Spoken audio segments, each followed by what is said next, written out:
Bismillahirrahmanirrahim. Okay, Assalamualaikum and good morning. Okay, so this is the experimental work for experiment basic roof truss. Okay, basic roof truss experiment. So you can refer to the part B. Okay, experimental work. So basically, this is the figure in the left sheet that you can see in your left sheet.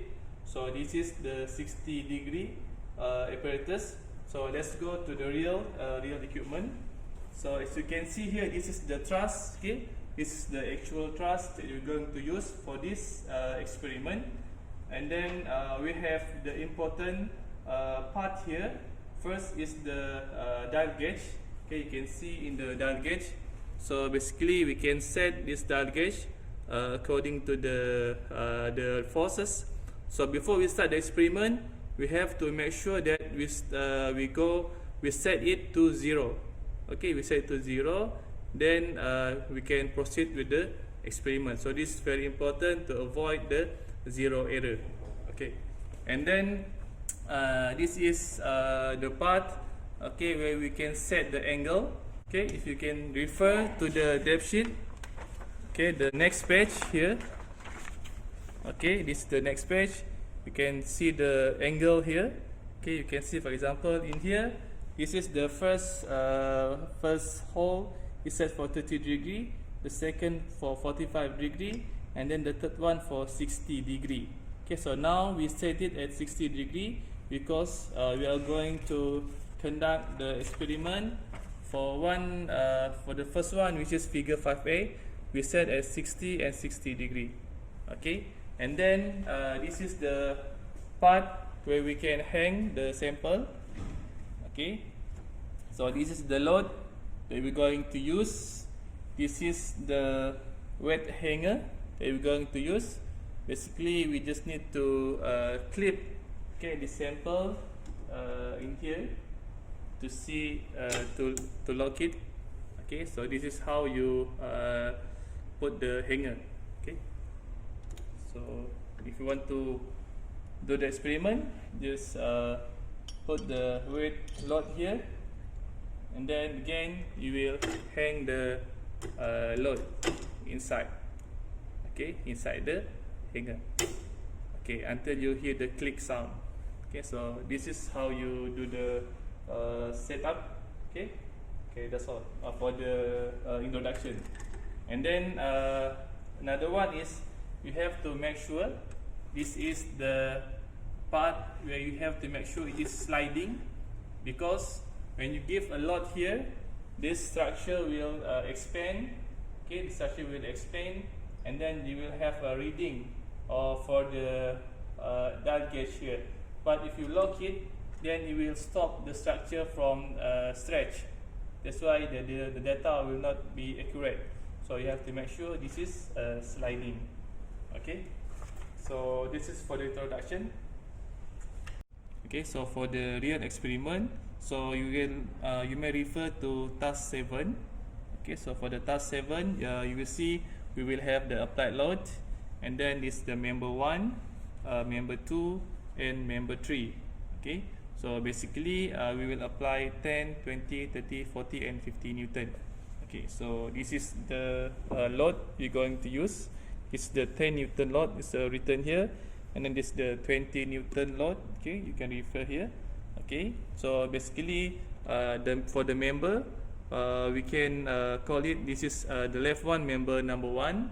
Okay, the right one here, okay, the right one here is member number 2, and then the bottom one is member number 3.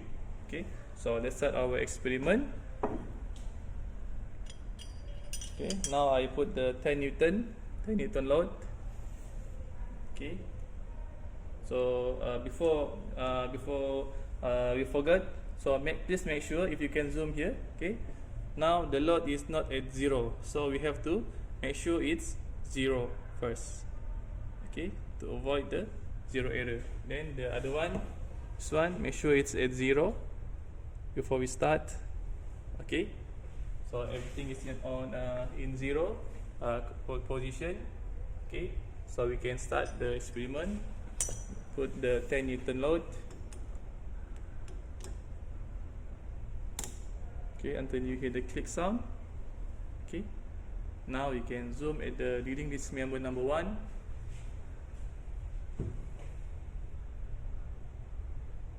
Okay, this is member number 2.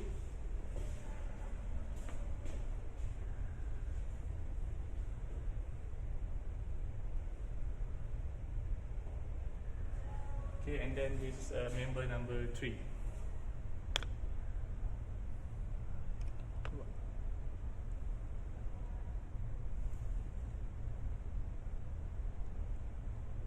Okay. Okay. Now we change the load to 20 Newton.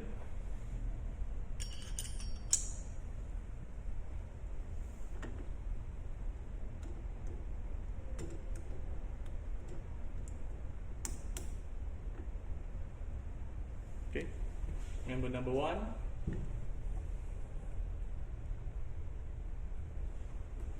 Member number 2.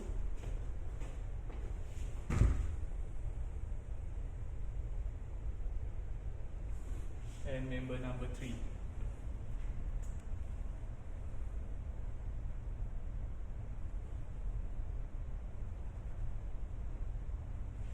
Okay. And then for the 30 Newton, place the 10, so now it's 20 plus 10 is 30 Newton.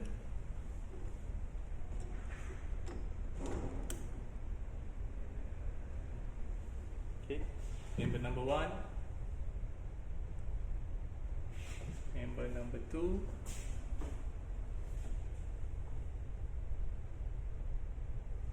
and member number 3.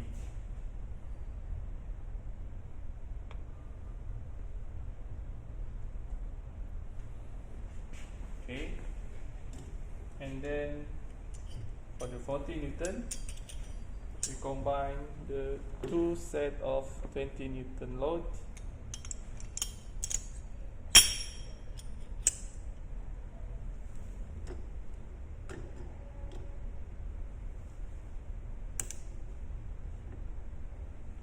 Okay, member number 1.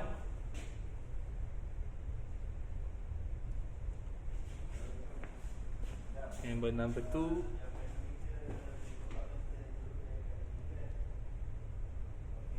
And member number 3.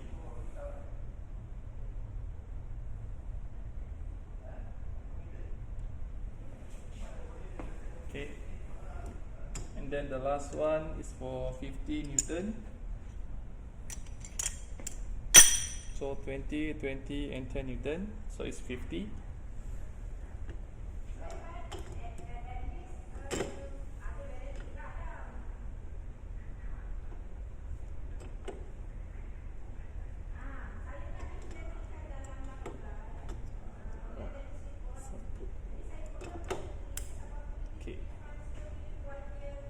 Okay, 50 Newton. Member number 1. Member number 2. And member number 3.